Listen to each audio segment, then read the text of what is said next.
उत्तराखंड 9 नवंबर को अपनी स्थापना के 23 साल पूरे कर 24वें साल में प्रवेश करने जा रहा है और किसी भी राज्य के लिए 23 साल एक अच्छा खासा समय है उसके विकास और उन्नति को मापने के लिए। 23 साल पूरे कर चुके उत्तराखंड के लिए ये सही समय है मंथन का। मंथन हमारे सपनों का, उम्मीदों का, मंथन इस बात का कि अलग राज्य बनाकर हमने क्या खोया और क्या पाया। क्या जिन सपनों और आदर्शों को लेकर हमारे पूर्वजों ने सालों तक संघर्ष किया और गोलियां खाई, हम उसी राह पर आगे बढ़ रहे हैं या रास्ता भटक चुके हैं। नमस्कार, स्वागत है आपका JJN न्यूज़ में और मैं हूं आपके साथ पूजा। उत्तराखंड को पुरातन काल से ही कई नामों से जाना जाता है। ऋग्वेद में उत्तराखंड को देवभूमि के नाम से संबोधित किया गया है। स्कंद पुराण में कुमाऊं को मानस खंड और गढ़वाल को केदार खंड के नाम से संबोधित किया गया है। इसके अलावा पाली साहित्य में इस क्षेत्र को हिमवंत बुलाया गया है। ऐतिहासिक काल की बात करें तो उत्तराखंड में कुषाण, कनिष्क, कत्यूरी जैसे कई राजवंशों के अलावा गोरखा और अंग्रेजों ने भी शासन किया। अंग्रेजों के समय उत्तराखंड उत्तर प्रदेश का हिस्सा हुआ करता था और इसे यूनाइटेड प्रोविंस के नाम से जाना जाता था। इस यूनाइटेड प्रोविंस का हिस्सा रहते हुए उत्तराखंड के लोगों ने महसूस किया कि इतने बड़े राज्य में पहाड़ी लोगों पर ध्यान नहीं दिया जा रहा है और साथ ही पहाड़ी इलाकों में विकास भी नहीं हो पा रहा है। विकास के अलावा भी पहाड़ की संस्कृति, परंपराएं, भाषा और रहन सहन उत्तर प्रदेश के बाकी हिस्सों से काफी अलग था, जिससे कहीं ना कहीं पहाड़ के लोगों में एक अलग राज्य बनाने की भावना घर कर गई। और पहली बार उत्तराखंड को अलग राज्य बनाने का जिक्र 5 मई 1938 को एक अधिवेशन के दौरान हुआ। इस अधिवेशन की अध्यक्षता खुद पंडित जवाहरलाल नेहरू कर रहे थे। साल 1946 में आज के हल्द्वानी शहर में हुई एक सम्मेलन में गढ़वाल और कुमाऊं क्षेत्र को अलग कर एक नए राज्य बनाने की मांग उठी और इस सम्मेलन की अध्यक्षता बद्री दत्त पांडे कर रहे थे। लेकिन इस मांग को उस समय यूनाइटेड प्रोविंस उत्तर प्रदेश के मुख्यमंत्री गोविंद बल्लभ पंत ने ठुकरा दिया। इसके बाद साल 1950 में पर्वतीय विकास जनसमिति नामक एक संगठन बनाया गया। इस संगठन का मुख्य उद्देश्य मौजूदा हिमाचल और उत्तराखंड को मिलाकर एक अलग पर्वतीय राज्य बनाना था। साल 1955 में फजल अली कमीशन ने भी अपनी रिपोर्ट में पर्वतीय क्षेत्र को एक अलग राज्य देने की बात कही, लेकिन उत्तर प्रदेश के तत्कालीन राजनेताओं ने इसे नकार दिया। साल 1955 से लेकर 1994 तक का समय पहाड़ी क्षेत्रों को अलग राज्य बनाने को लेकर कई तरह के आंदोलनों का गवाह बना।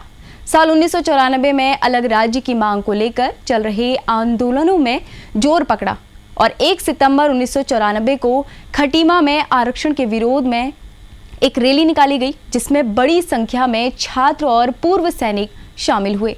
इस रैली में पुलिस ने बिना किसी पूर्व सूचना के फायरिंग शुरू कर दी। इस फायरिंग में 7 लोग शहीद हो गए और इस गोलीकांड को खटीमा गोलीकांड के नाम से जाना जाता है और उत्तराखंड के आंदोलन के इतिहास में ये काले दिन के रूप में दर्ज है। इसके अगले दिन यानी 2 सितंबर को मसूरी में इस गोलीकांड के विरोध में एक रैली निकाली गई। इस रैली में एक बार फिर उत्तर प्रदेश पुलिस की बर्बरता सामने आई। पुलिस ने अंधाधुंध फायरिंग की, जिसमें 6 लोग मौके पर शहीद हुए, जबकि 20 से अधिक लोग गंभीर रूप से घायल हो गए। शहीद हुए लोगों में 2 महिलाएं भी शामिल थी, जिनके नाम बेलमती चौहान और हंसा धनई थे। अभी इन भीषण गोलीकांडों को बमुश्किल 1 महीना ही बीता था कि मुलायम सिंह यादव की सरकार ने वो किया जिससे क्रूरता और नीचता के पैमानों पर अंग्रेजों और मुगलों की याद दिला दी। ये वाकया 1 अक्टूबर की रात और अगले दिन 2 अक्टूबर 1994 का है, जब आंदोलन में भाग लेने के लिए पहाड़ के लोग बसों में बैठकर दिल्ली जा रहे थे। दिल्ली जा रही इन बसों को मुजफ्फरनगर में रामपुर तिराहे के पास भारी पुलिस बल ने रोक लिया। सभी लोगों को पहले बसों से उतारकर लाठीचार्ज किया गया। उसके बाद पुलिस की ओर से कई राउंड फायरिंग की गई। इस फायरिंग में 7 लोग शहीद हुए, लेकिन पुलिस वालों का मन इनसे भी नहीं भरा और उन्होंने कई महिलाओं के साथ जबरन दुष्कर्म भी किया। हालांकि उस वक्त की मुलायम सिंह की सरकार ने महिलाओं से दरिंदगी के आरोपों को सिरे से खारिज कर दिया था। लेकिन इस रैली में शामिल प्रत्यक्षदर्शियों के मुताबिक पुलिस के लोग महिलाओं को जबरन घसीटकर पास के खेतों में ले गए और उनके साथ दुष्कर्म किया। और इन विभत्स घटनाओं को लेकर 7 अक्टूबर 1994 को उत्तराखंड संघर्ष समिति ने आधा दर्जन याचिकाएं इलाहाबाद हाईकोर्ट में दाखिल की।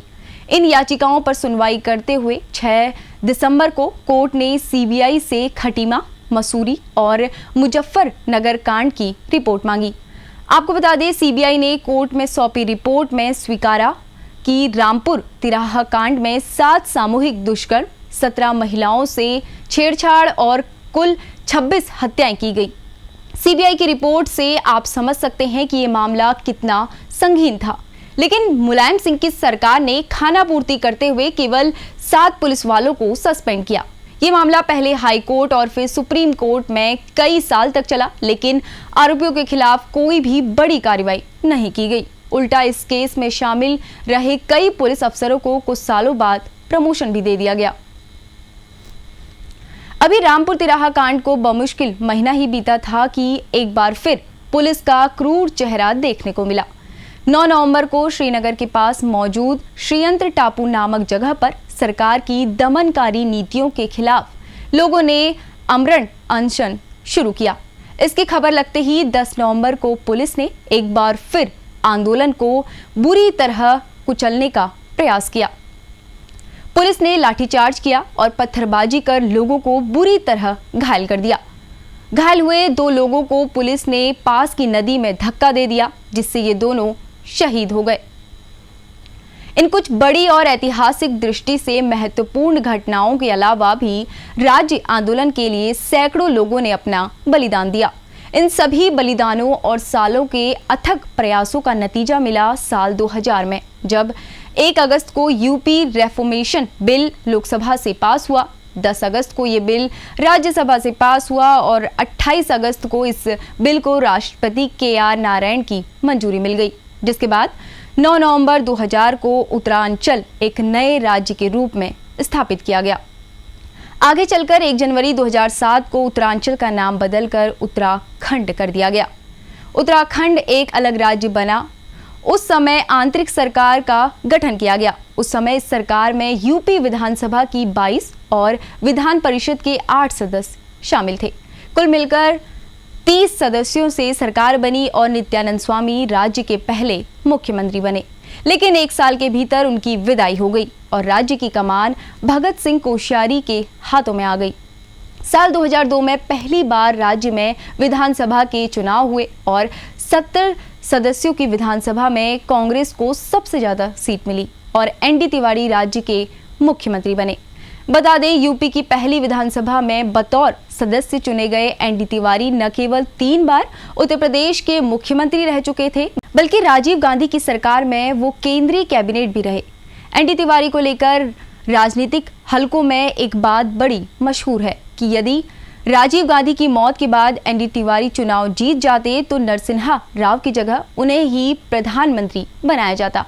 राजीव गांधी की सरकार में ND तिवारी ने बतौर विदेश मंत्री काम किया। बहरहाल ND तिवारी 2002 से 2007 तक उत्तराखंड के मुख्यमंत्री रहे। अभी तक राज्य में 5 साल का कार्यकाल पूरा करने वालों में वो इकलौते मुख्यमंत्री हैं।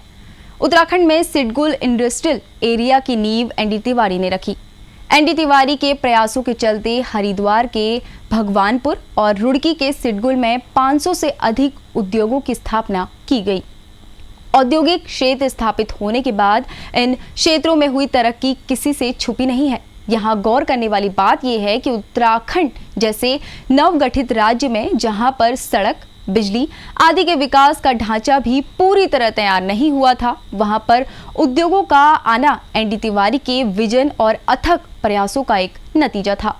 और उत्तराखंड गठन के पहले हरिद्वार की पहचान तीर्थ नगरी के रूप में हुई, लेकिन ND तिवारी के प्रयासों के चलते इसकी एक नई पहचान उद्योग नगरी के रूप में बनी। रुद्रपुर और पंतनगर के बीच सिडगुल औद्योगिक क्षेत्र को विकसित किया गया। यहाँ पर अभी 500 से अधिक छोटी बड़ी कंपनियां मौजूद हैं। भीमताल के सिडगुल एरिया को 80-90 के दशक में बसाने का श्रेय एनडी तिवारी को ही जाता है। हालांकि साल 2000 आते आते कंपनियां प्रॉफिट कमाकर यहां से जाती रही। पहाड़ के युवाओं को रोजगार मुहैया कराने के उद्देश्य से यहां इंडस्ट्रियल एरिया किया गया था। स्थानीय लोगों को रोजगार भी मिला, लेकिन सिडगुल में आई धीरे धीरे कंपनियां सब्सिडी डकार कर उद्योग बंद कर राज्य में पलायन कर गई, जिसके बाद ये क्षेत्र खंडर में तब्दील होता चला गया और अब यहाँ बड़ी बड़ी झाड़ियां देखी जा सकती हैं। इस क्षेत्र में उद्योग लगाने के लिए उस समय 107 एकड़ सरकारी भूमि आवंटित की गई। औद्योगिक विकास की दृष्टि से एनडी तिवारी ने राज्य के काफी काम किए और इसीलिए उन्हें विकास पुरुष की उपाधि भी मिली। लेकिन पहाड़ी क्षेत्रों की मूलभूत जरूरतों पर कोई विशेष ध्यान नहीं दिया गया। एनडी तिवारी के बाद राज्य के क्रम में 2022 तक कांग्रेस और भाजपा की सरकारें बनती रही। केवल मुख्यमंत्रियों के नाम बदलते रहे, लेकिन विकास कुछ शहरों तक ही सीमित रह गया। उत्तराखंड की उपलब्धियां की बात करें तो सबसे पहले केंद्र सरकार की महत्वाकांक्षी परियोजना चारधाम ऑल वेदर रोड के अंतर्गत उत्तराखंड में मौजूद चारधाम केदारनाथ, बद्रीनाथ, गंगोत्री, यमुनोत्री को आपस में सड़क से जोड़ा जा रहा है। इस परियोजना की शुरुआत 2016 में हुई। इसके तहत राष्ट्रीय राजमार्गों का चौड़ीकरण किया गया और अब तक 310 किलोमीटर से अधिक क्षेत्र में सड़कों के चौड़ीकरण का काम पूरा हो चुका है। पर्यटकों के साथ ही इस परियोजना का लाभ भारत चीन सीमा और भारत नेपाल सीमा पर बसे क्षेत्रों को भी होगा और इससे भारतीय सेना को सामान पहुंचाने में सहूलियत होगी। इस प्रोजेक्ट के लिए अभी तक 12,000 करोड़ रुपए का खर्च अनुमानित है।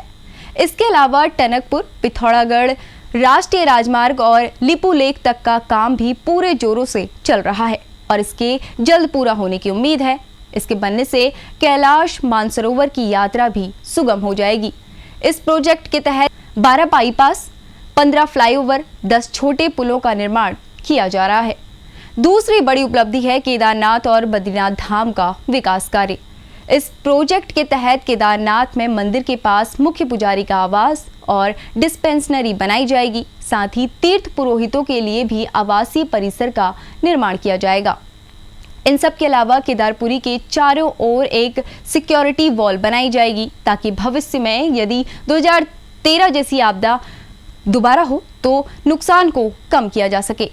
दूसरी ओर बद्रीनाथ धाम में धार्मिक, पौराणिक महत्व, मान्यताओं और परंपराओं को ध्यान में रखते हुए मास्टर प्लान के तहत यात्रियों की सुख सुविधा और अच्छे दर्शन और अगले 100 सालों की जरूरत के हिसाब से बुनियादी ढांचों का विकास और निर्माण कार्य किया जा रहा है। और इस मास्टर प्लान के तहत बद्रीनाथ मंदिर के आसपास 75 मीटर के दायरे में सारे निर्माण कार्य हटाने की योजना है ताकि मंदिर की भव्यता दूर से नजर आ सके। यहाँ अलकनंदा रिवर फ्रंट और प्लाजा बनाने का भी विचार है।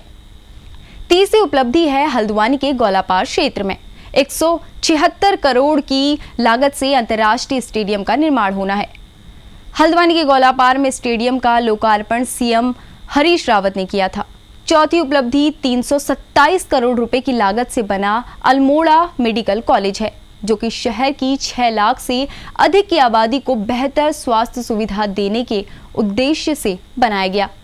इस मेडिकल कॉलेज में एमबीबीएस की 100 सीटें हैं, जो कि पहाड़ी क्षेत्र के युवाओं के लिए मेडिकल फील्ड में करियर बनाने का एक बेहतरीन मौका है। पांचवी उपलब्धि उत्तराखंड का पहला मेडिकल कॉलेज और पूर्व सीएम एनडी तिवारी के ड्रीम प्रोजेक्ट में एक हल्द्वानी का राजकीय मेडिकल कॉलेज और इसके अधीन संचालित डॉक्टर सुशीला तिवारी चिकित्सालय, जहां आसपास के क्षेत्रों के लोगों के अलावा बाकी शहरों के भी मरीजों को रेफर किया जाता है। स्वास्थ्य के लिहाजे से राज्य के लिए एक बड़ी उपलब्धि रहा है और 2004 में इस कॉलेज में एमबीबीएस की 100 सीटें जबकि पीजी में एमडी और एमएस की 70 सीटें शिक्षण चल रहा है। छठी उपलब्धि साल 2005 में हल्द्वानी शहर में ओपन यूनिवर्सिटी की स्थापना है। ये ओपन यूनिवर्सिटी यूजीसी से मान्यता प्राप्त है। हल्द्वानी शहर के दूर दराज क्षेत्रों में रहने वाले छात्रों और किसी भी अन्य कारणों से फुल टाइम कॉलेज नहीं जा सकने वाले छात्रों के लिए अपनी शिक्षा को जारी करने के लिए एक बड़ी सौगात है। लेकिन जब उपलब्धियों की बात हुई है तो नाकामियों की बात करना भी लाजमी है। वादे तो झूठे निकलते हैं, दावे भी खोखले होते हैं और फिर भी कुर्सियों की सियासत देखने को मिलती है। बल्ली सिंह चीमा की ये पंक्तियां उत्तराखंड की राजनीति पर सटीक बैठती हैं। यूपी से अलग होकर उत्तराखंड एक नया राज्य तो बन गया, लेकिन जिस तरह से यहाँ मुख्यमंत्री की कुर्सी के लिए खींचातान चलती है वो बड़ी ही दुर्भाग्यपूर्ण है। नाकामियां की बात करें तो पलायन का जिक्र न हो, ऐसा कैसे हो सकता है? पहाड़ का पानी और पहाड़ की जवानी पहाड़ के काम नहीं आती, ये केवल एक कहावत भर नहीं बल्कि पिछले 23 सालों से उत्तराखंड का एक दुखद सच है।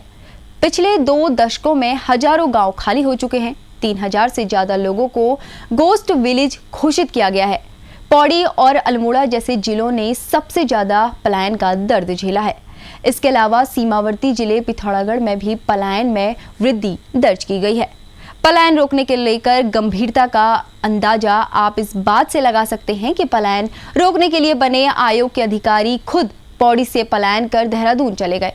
राज्य की भौगोलिक स्थिति में विकास के लिए कृषि एक महत्वपूर्ण क्षेत्र है। 23 साल होने के बाद भी आज हिमाचल और कश्मीर के सेब बाजार में छाए हुए हैं, जबकि उत्तराखंड के सेबों की बाजारों में कोई मांग नहीं है। सेब के अलावा उत्तराखंड के पारंपरिक फल जैसे आड़ू, खुमानी, हिसालू और काफल की ब्रांडिंग करने में भी राज्य सरकार नाकाम रही है। प्राकृतिक आपदाएं आज भी राज्य के लिए एक बड़ी समस्या बनी हुई हैं। जैसा कि आप सभी जानते हैं कि उत्तराखंड के पहाड़ काफी ज्यादा संवेदनशील हैं और यहाँ अक्सर हादसे भी होते रहते हैं, लेकिन फिर भी राज्य स्थापना के 14 सालों तक एसडीआरएफ की स्थापना नहीं की गई। वो तो साल 2013 में केदारनाथ धाम में आई आपदा ने हजारों लोगों की जान ली और साथ ही करोड़ों का इंफ्रास्ट्रक्चर ध्वस्त हुआ और तब जाकर कहीं उत्तराखंड की सरकार की नींद खुली और 2014 में एसडीआरएफ की स्थापना की गई। तीसरी नाकामी शिक्षा के क्षेत्र से जुड़ी हुई है। शिक्षा की स्थिति में लगातार गिरावट दर्ज की गई। पहाड़ के गांवों में शिक्षा व्यवस्था केवल सरकारी स्कूलों के भरोसे चल रही है। छात्रों और शिक्षकों की अनुपस्थिति में कई प्राथमिक विद्यालय बंद हो चुके हैं। कई जगह स्कूल चल भी रहे हैं तो बेहद जर्जर अवस्था में, कहीं दीवारों पर दीवारें पड़ी हुई हैं तो कहीं बैठने के लिए कुर्सी और मेज तक नहीं है और बच्चों को जमीन पर बैठकर पढ़ना पड़ता है। चौथी नाकामी नेटवर्क कनेक्टिविटी से जुड़ी हुई है। वैसे तो देहरादून और हल्द्वानी जैसे शहरों में इंटरनेट बढ़िया काम करता है, लेकिन पहाड़ी जिलों के गांव में आज भी फोन के नेटवर्क नहीं आते हैं। अपने रिश्तेदारों से बात करने के लिए लोग 2 से 3 किलोमीटर की चढ़ाई ऊंची जगहों पर जाते हैं और आज के दौर में जहां बिना इंटरनेट के आम जीवन की कल्पना करना मुश्किल है, वहां पहाड़ के लोगों को केवल बात करने के लिए भी संघर्ष करना पड़ता है। पांचवी नाकामी राजनीति से जुड़ी हुई है। यूपी से उत्तराखंड को अलग राज्य बनने के मुख्य कारणों में से एक था भ्रष्टाचार, क्योंकि पहाड़ों के विकास के लिए मिलने वाला पैसा पहाड़ों तक पहुंच ही नहीं पाता था। लेकिन पृथक राज्य बनने के बाद भी उत्तराखंड में विकास केवल कुछ शहरों तक सिमट रह गया है। अगर गढ़वाल मंडल की बात करें तो हरिद्वार, देहरादून, ऋषिकेश और कुमाऊं की बात करें तो हल्द्वानी, उधम सिंह नगर और रुद्रपुर। इसके अलावा भ्रष्टाचार के आरोपों की जद से नीचे से लेकर मुख्यमंत्री तक की कुर्सी कई बार आ चुकी है।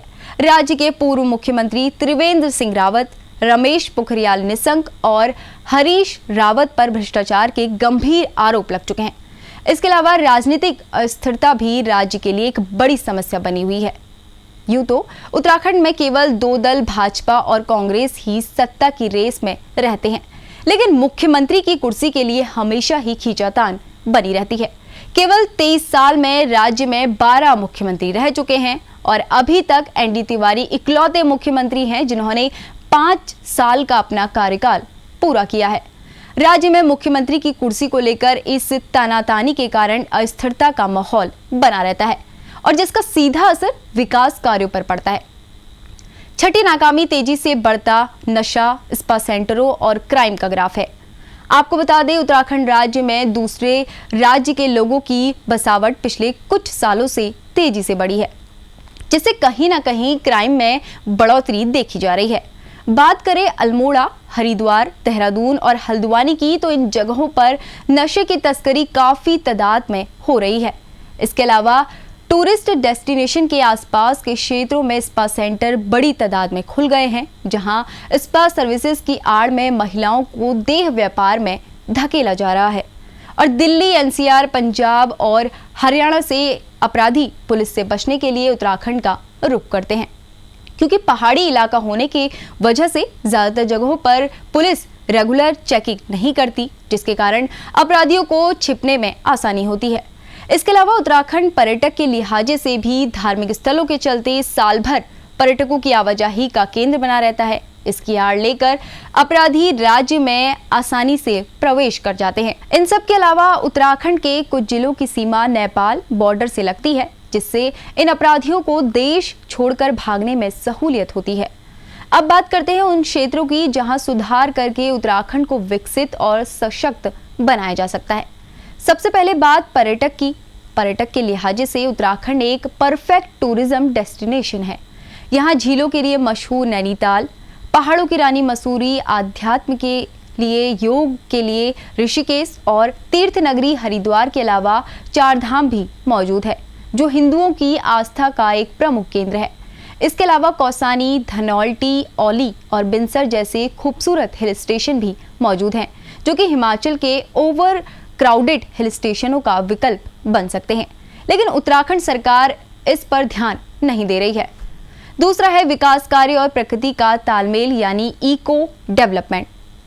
आपको बता दें, बिजली परियोजना और दूसरे तरह के बड़े विकास कार्यों के चलते उत्तराखंड में कई लोगों की मौत हो चुकी है और अन्य हजारों लोगों को विस्थापित होना पड़ा है। इसी साल की शुरुआत में जोशीमठ शहर में एनटीपीसी के प्रोजेक्ट और दूसरे बड़े विकास कार्यों के चलते जमीन में दरारें आ गई और शहर के कई इलाकों में घरों, सड़कों और खेतों में बड़ी बड़ी दरारें पड़ गई, जिसके बाद लोगों को अपने घरों को खाली करके राहत शिविरों में जाना पड़ा। स्थानीय लोगों ने इन दरारों के लिए बड़े बड़े प्रोजेक्ट और एनटीपीसी की परियोजना के लिए किए गए विस्फोटकों को जिम्मेदार बताया। इसके अलावा ग्लेशियर टूटने से भी राज्य में बड़ी आपदाएं आई हैं। 2013 में केदारनाथ धाम में आई आपदा में हजारों लोगों की मौत हो गई और कई लोग लापता हो गए, जिनके कंकाल मलबे से सालों तक बरामद किए गए। इसके अलावा ऐसी ही एक आपदा में साल 2021 में चमोली जिले के रैड़ी गांव में नजदीक प्रोजेक्ट पावर प्रोजेक्ट पूरी तरह से तबाह हो गया और इस प्रोजेक्ट में काम कर रहे मजदूर सुरंग में ही मलबा और पानी भर जाने के कारण बेमौत मारे गए और इस पूरे हादसे में 200 से ज्यादा लोगों की मौत हो गई, जिनमें से कई के शव टनल में मलबा भरे जाने के कारण बरामद नहीं किए जा सके। इन घटनाओं से ये समझने की जरूरत है कि विकास तो जरूरी है, लेकिन प्राकृतिक संतुलन का भी ध्यान रखा जाना चाहिए। वैसे भी पहाड़ी लोगों से ज्यादा पेड़ पौधे और प्रकृति का महत्व कौन समझ सकता है। पहाड़ के लोग सदैव ही प्रकृति के साथ सामंजस्य बैठाकर आगे बढ़ते हैं। चमोली जिले से शुरू हुआ चिपको आंदोलन न केवल भारत बल्कि पूरे दुनिया में पर्यावरण संरक्षण को लेकर एक नजीर बना। इस आंदोलन से गौरा देवी और पर्यावरणविद सुंदरलाल बहुगुणा का नाम दुनिया में छा गया। तीसरा है औद्योगिक विकास। एनडी तिवारी ने भले ही राज्य स्थापना के बाद सिडगुल क्षेत्र बनाए, लेकिन बाद की सरकारें उनको कायम नहीं रख पाई।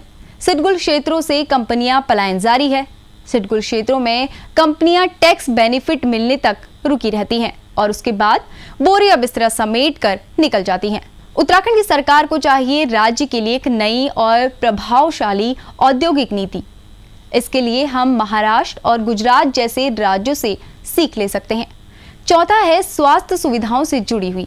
वैसे तो बड़े शहरों में स्वास्थ्य सुविधाएं काफी हद तक मौजूद हैं, लेकिन पहाड़ के दूर दराज के गांवों में आज भी स्वास्थ्य सुविधाओं का अभाव जारी है। दूर दराज के गांवों में जहां सड़कें नहीं पहुंची है, वहां आज भी लोग बुजुर्गों, गंभीर रूप से बीमार लोगों और प्रेग्नेंट महिलाओं को डोली में बिठाकर कई किलोमीटर तक पैदल चलकर अस्पताल तक पहुंचाते हैं।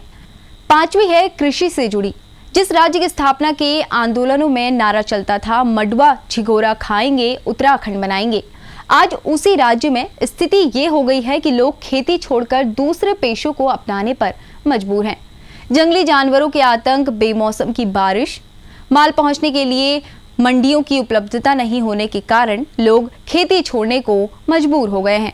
बता दें, मंडवे की खेती में पिछले 4 सालों से 17% तक कमी दर्ज की गई। इसके अलावा झिंगोरा और अन्य फसलों के उत्पाद में भी काफी गिरावट दर्ज की गई। केवल ग्रामीण इलाकों में ही नहीं बल्कि शहरी इलाकों में भी तेजी से कृषि भूमि औद्योगिकरण और विकास कार्यों के चलते घट रही है।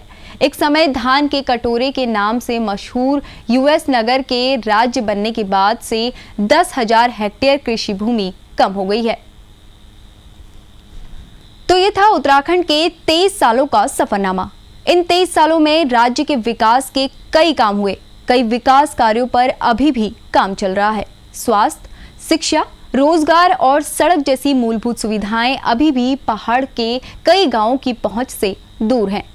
हम उम्मीद करते हैं कि आने वाले सालों में उत्तराखंड सफलता के नए कीर्तिमान लिखेगा और साथ ही राज्य के हर गांव तक मूलभूत सुविधाएं पहुंचाएगी और राज्य सही मायनों में शहीदों की उम्मीदों पर खरा उतरेगा। आपको उत्तराखंड राज्य की स्थापना से जुड़ी हमारी ये खास रिपोर्ट कैसी लगी और राज्य के 23 सालों के सफर का क्या है आपकी राय, हमें कमेंट कर जरूर बताएं। इस रिपोर्ट को तैयार किया है हमारे सहयोगी गणेश ने और उत्तराखंड से जुड़ी तमाम छोटी बड़ी खबरों के लिए आप देखते रहिए JJN न्यूज़।